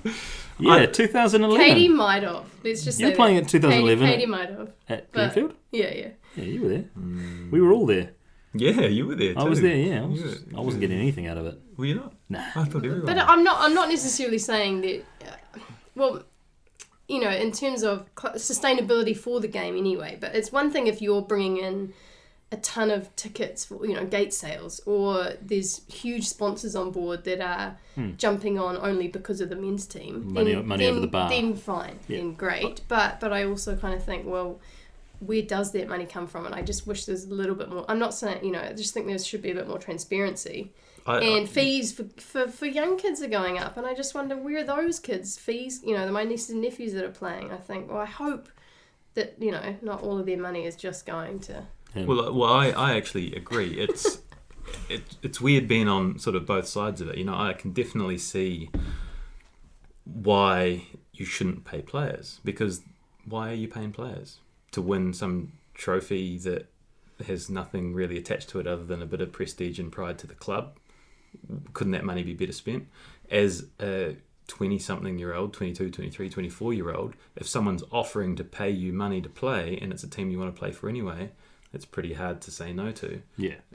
You know, it would take a very strong-minded No, 22-year-old and I to fully, say no I fully to that. understand that. I see that perspective. I think it's just something that we should talk about more, and one of the things that could improve the game and make it more accessible and equal, I suppose, in terms of how the top teams are paid, men and women, and then what the fee structures are that's kind of support that, and what sponsors are actually coming on board, how much you are making at the gate.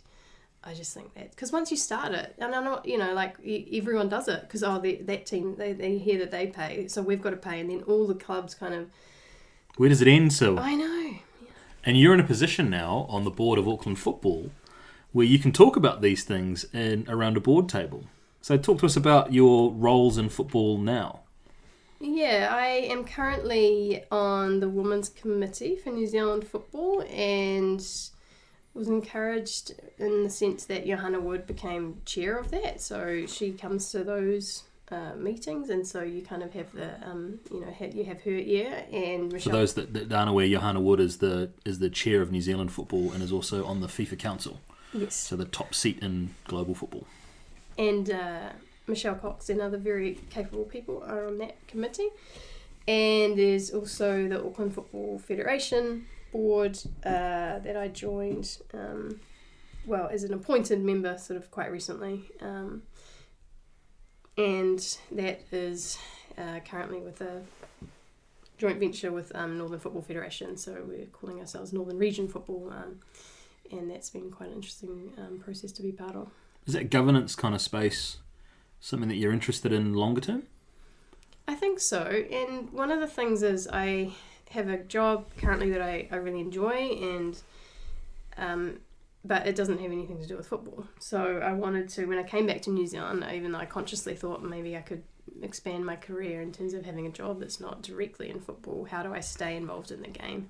And Katie and I got involved at Onehunga Sports just down the road, 2 minutes drive away, and have loved that experience, although seen just like how much hard work kind of goes in behind the scenes, because last year we coached and managed and with no resource and all volunteer, and really kind of put a lot of work in there, and are still involved, but not quite so much this year because of having Nadia.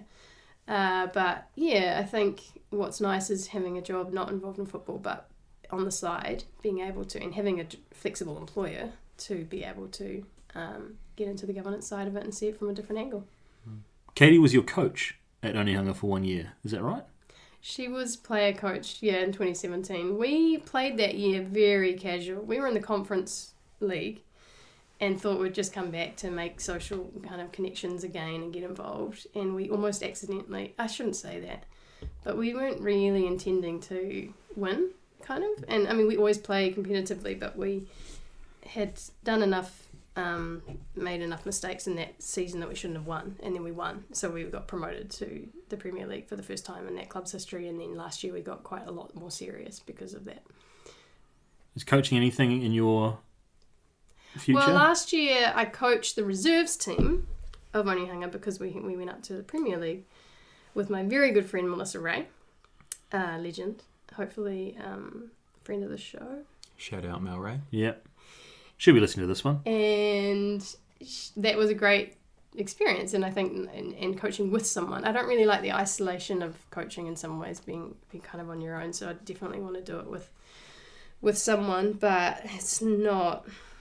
I've dabbled in it, but I don't, and I'm open to things, but I'm not. It's probably not really where I'm heading. Have you definitely retired? Because my notes suggest 2018 you played for Onehunga. That's only 2 years ago. I've got it on reasonable authority that maybe there's a conference comeback in 2020. I am actually. I should be playing. I missed the first game. I'm training and playing with the conference team. I just missed the first game because of a family event, and then I was sick at the weekend, Wow. so I didn't play, and we lost 8-2 on the weekend. So Need you. yeah, no. Need that hitting ability. You've also done a little bit of TV punditry stuff. A little bit, just recently maybe with the once or Ferns. twice, yeah. I asked this of Maya, and I think you did it with Maya as well. But is it hard to critique players that you may run into in the community game when they're back here? If I think I've got this thing where I think people go quite easy media wise for fear of not retribution, but for fear of like, oh, still slag me off on TV. Stephen did it, you did it, remember, with the Olympic commentary, talking about players. But how is that? Is it easy to be impartial? I didn't find it too tricky. I think I'm a little bit more removed than, say, Katie would be right now, just because I haven't played in that team for quite a long time. I did do the recent games. Probably the hardest was Sarah Gregors, because she's a really good friend. Yeah. So Of the show. And friend of the show. Get her on here. And I looked at someone like Julie Foudy, the US former player. She's kind of a good one to look at in that sense, because she's been very vocal, but since being a player and as an analyst and as a commentator, but she's sort of and promotes the game still in a fair kind of way, but is still maintained, I think, very good relationships with all the players, current players. So I think your job as an analyst is to analyse the game pretty objectively and impartially and give the fans, a good insight into it. And I think you should try and leave your bias kind of out of it. I've got a great photo which we'll put on the Facebook page underneath this episode update with both of you commentating an O-League final, and I think you've got the big wraparound headphones on. And I remember listening to it on TV, and I think I messaged Seamus, and I was like, Shay, who is commentating this final? It sounds like Priscilla, but who's the 60-year-old white man with her? And he's like, no, it's me, bro. I was like, oh my god, do you realise what you sound like? Like, that's not you. You're talking different. You're doing a different voice. Commentary voice. And you had one cliche, you're like, yeah, well, I think it's 6 of one, half a dozen of another still, or something like that. Yeah. And every month, I think. Do you remember that, commentating that? I do remember that. That's what you get with OC. You do everything. I remember doing a whole futsal tournament, commentating somehow, and I hardly know much about futsal. And then I did the Pacific Games because oh, quick, we need a commentator. Just run in here and do it. And the games that I hadn't hardly even prepared for. So it's a bit of that. I think my favourite OFC commentator that I've ever heard was David Furasua. He did an OFC Champions League game in the Solomons. I think he was back visiting family, and they got him on the mic. I wish I could pull that audio up because it's amazing. So David, if Definitely publish that. I remember that. Yeah, David, if you're listening, we'll try and get that one out of the archives. Brilliant. Are we going to let Sil go without talking about one of your other favourite topics on the podcast? Oh no, we're not. Yeah, good catch. Yeah, Mr. Andreas Hiraf. Come on down. Yeah, it's something which is quite interesting to me. I'm sure to some of the listeners. What was your involvement during that whole? You were not part of the squad, but you obviously had a lot of close relationships with those still in it. Were you still quite on top of that whole saga? I was still a bit removed, I felt, but I kind of felt like my role was supporting Katie in that time because she was definitely connected to the players. And she was retired though, right, at that stage? Yeah, she was retired. I remember her being really vocal in the media. Yeah, about and it. that was good for her, I think, and I encouraged her to do that, gave some, media training and all that. But I think she felt a bit torn and has become a lot more comfortable at going to, doing media interviews, and I just encourage her in doing that to speak out, because you do have that sense of freedom once you have retired. And so for me, it was hearing things through her, but I think you should get her on the show to talk about it. But my role was just, encouraging her to get out there and support the girls and getting the outcome that I think was good in the end, that he went. So you were too far removed. You just were hearing things secondhand of basically the way that he was treating the girls and acting and the other one who you should get onto the show is Sarah Gregorius, because she is a good friend but very smart and was a current player at that time and did a lot in that, advocating for the players, and good on her, because look at where she is now. She's working for FIFPro and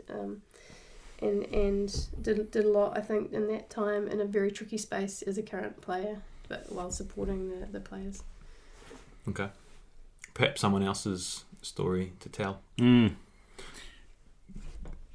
I was just going to say what's left on your notepad. I've got a couple of things. One, I want to go right back to like growing up, because you're a massive Liverpool fan. Who were the heroes for you growing up, football-wise? Like, was it the Coxes?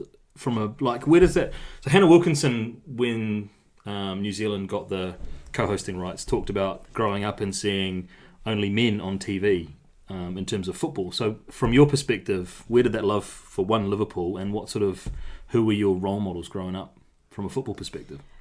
I got into football, I think, by accident. I was a bit of a tomboy and just wanted to do the sports that my friends were doing, and most of them were boys, and we played football in the winter and cricket in the summer. I didn't have my parents knew nothing about sport really, and so I didn't have a dad that was into an English team or whatever, but he was awesome in that he recognised my love for football, and we made it a tradition every year from when I was really young to get up and watch the FA Cup final.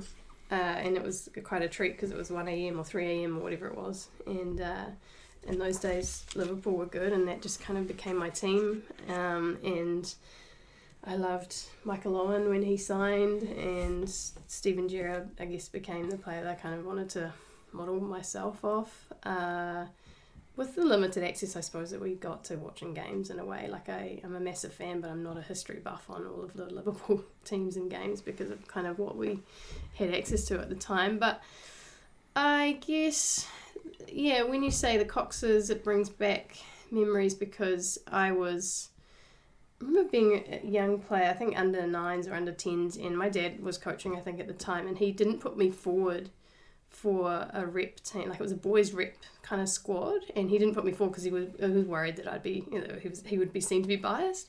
And Barbara Cox, if I remember right anyway, she was the one that actually put me forward for it, because like she was like, what are you doing? Why are you not putting her forward? Because at that time, and when you were 8, 9, 10 or whenever it was, I was definitely as good as the boys, and so I made this Auckland squad because of her, and I was coached by her for a time, and I played against her when I was about 13. And I remember her as a stand, and my memory is not actually that good, but I just remember her as a standout because she was approaching 50, I'm sure. Like, I've looked it up because I thought, how old was she when I must have played against her? And so I was 13 and she was 15. I just remember how, like, formidable she was as a player even then. I think it was a reserve grade. And yeah, in terms of, and I hear the girls talk about now with the lack of kind of visibility of when we were growing up, and I remember hearing word of a New Zealand team playing at Mount Smart, the New Zealand playing Australia, I think, in 98, I think it was. And so I was 14. I didn't have a licence, and I was living out in West Auckland, and I caught 3 buses to make it to this game. And I think I went on my own. It sounds really lonely, this story, because there was no promotion around the game, and it was almost a bit geeky to sort of watch the teams. But back then I think it was probably the first time where I got to see the Ferns, or they weren't called the Ferns then, but there was no one at the game. I can't remember really anyone at the game, and it was kind of sad, but still just being in awe of these players that I was watching. And I remember Wendy Henderson is one of them, and so she was kind of someone I looked up to at the time. But it was kind of a bit sad, I think, when you think back to who you looked up to. But and also when I was growing up, in terms of when I was making the Prem teams, the Ellerslie team, which I remember really well because I was playing with Maya and I was only 18 or 17 or whatever it was. All of the players were in that 26 to 30 kind of age group, and you were breaking in and you had to kind of prove yourself. And I think one of the things that's maybe gone wrong and I'd like to help try and fix, but in the women's game here now, is the Premier women's teams, unlike the men's, and for whatever reason, are really, really young. They're just, I mean, it's, and a lot of the older players don't want to play now, almost, because it's them, and then about 18-year-olds. It's just worked out that way. And a lot of going on scholarships, which is good, but then maybe they're losing them in the system. But I was fortunate to have some really good role models coming through the system, and good senior players to look up to. I found it really sort of exciting hearing about that story, thinking about how hard it was for you to find female role models, thinking about how many incredible female role models are going to be in the country in 3 years' time for the World Cup, and what that's going to do for the 10, 11, 12, 13, 14-year-old girls who are looking for something to inspire them. Like that's pretty cool. Exactly, and it's like one of those quotes, you can't be what you can't see, or, you think that the more you can visualize what you could be in the future. And I was actually pretty close to choosing cricket, and that was my other sport. And one of my role models there, because I played with her, was Emily Drum, who's a legend of the game. And I still remember this conversation with her because I was probably about 14 and trying to decide, and she was kind of talking to me and saying, why are you going to choose football? Like, cricket is the way to go. Like, she was really convincing me to play cricket. And I still remember this conversation because I went away with so much doubt. And it was at the kind of turning point almost for those sports. And it's interesting to see where they've gone. But, she was playing in World Cups and we weren't at that time. And they were starting to go on 6-week tours to England. And it was quite a tough decision, I think. And I guess the US scholarship route for football was one of the things going for it, because I would encourage girls to get into that that's one of the reasons. It's one of those sports that you can, if you do pretty well, you get a scholarship. Yeah. Still on domestic football, we ask I think from the men's side of the game, winning the Chatham Cup is pretty special. You won what's now known as the Kate Shepherd Cup 3 times as a player. How cool is that to do? Yeah, the one I remember most was the first one, and it was because I was 7th form, 17, and playing with Maya at Ellerslie, and we weren't quite the traditional powerhouse like Lynavon was, so they were the team that really should have won it, and we won 1-0, and I got player of the day. I don't want to put it on there. It's okay to say that. And so that was quite a big deal. And it's kind of cool because when I go to that Kate Shepherd Cup now, that and I'm into kind of history as well, but there's that actual trophy, and there's not a whole lot of history in some ways in the women's game, but there's a player of the day trophy for that game, and Katie's on it as well, and I always quite like it, that we both have had our moment in being cool. The player of the day at that in that cup. That was something really special to me, I think, that one. And then I went on to do it with Glenfield and Western Springs. I've only got 2 things left which I want to tick off, or one thing really. And I don't know, I feel like I was there, but I feel like maybe I might have the second hand. But can you talk us through 2008, and you're watching the Under-20 Women's World Cup. Under-17? In Uruguay. Okay, on TV. On TV. Under-20 Women's. Were we at a bar at Albany? Yeah. And what happened? That was the... Under-20 Women's World Cup. So I was watching Katie, and she was captain. and we were minutes away from going through to the next round against England, and she got a red card, and I just saw the writing on the wall, and I was thinking this is going to be a bad ending, and yeah, we lost the game, and I just stormed out of the bar. I don't know. I told you that I'm not that emotional, but in that time I just was, and I was thinking when the football gods don't go, they go against you, and you don't understand why. And there's so many times I feel like where we've watched the different New Zealand teams and that happened, that it was just, I was kind of tired of it. So you stormed out of the bar before the match was finished? Like as soon as you saw the red card, you were out? Or I hung on because I was thinking we might still be able to win, but it was as soon as the full-time whistle went. You're out. Good. That's true love. Yeah. It wasn't anything against, Katie was just playing her game. But did she deserve the red card? No, I don't think so. Well, probably. Actually, she's pretty dirty. But I actually never got a red card in my career, but the 2 yellows that I got, when you get 2 consecutive yellows, and so you have to set out the next match, and I was gutted. But it was in a tournament. It was in 2004, and so I was pretty gutted, and I didn't think I deserved the yellow cards. And the next game was against North Korea, and we lost 11-0. And it's the worst defeat in New Zealand's 11-0 to history. North Korea. And I wasn't playing, and it's not the worst thing to have happened, but I was obviously still gutted about the yellow cards. Wow. 11-0. Aye. It's a lot of goals. Good team. Bloody good team. Bloody good team. Bloody good team in 2004. It was North tough, Koreans. tough teams. They were tough times. It was, we didn't have Tough many teams, games. tough times. Many games in those days. Yeah. And we don't want to finish on something like a low. Yeah, what do you got, Shay? What do you got to pick us up? Well, the only other things are it's a little bit of a low as well. Well, I don't know. I think it's special. It's meaningful to me, but I'll leave it out. Actually, I might struggle with it. No, I'll go with it. One of the things that I've been really looking forward to this episode, but one of the things that's really special to me about Priscilla is when my dad passed away in 2010. Hers is the only phone call that I remember receiving in the immediate aftermath. So, like people like yourself, there was loads of people around me, but I just remember, I don't know why and how, but it just sticks out in my memory, like so vividly. A phone conversation. I know where I was. I know exactly what she said, and I've always held that in really high regard.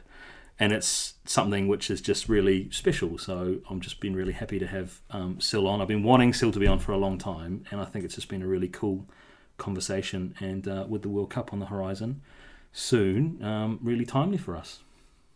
I feel a little bit sorry for Sil because she's brought with her for the podcast prep 1 can of Bundaberg ginger beer, which is unopened, 1 Steiny Pure, which she's finished, but she's bought a whole block of chocolate and it's gone completely untouched.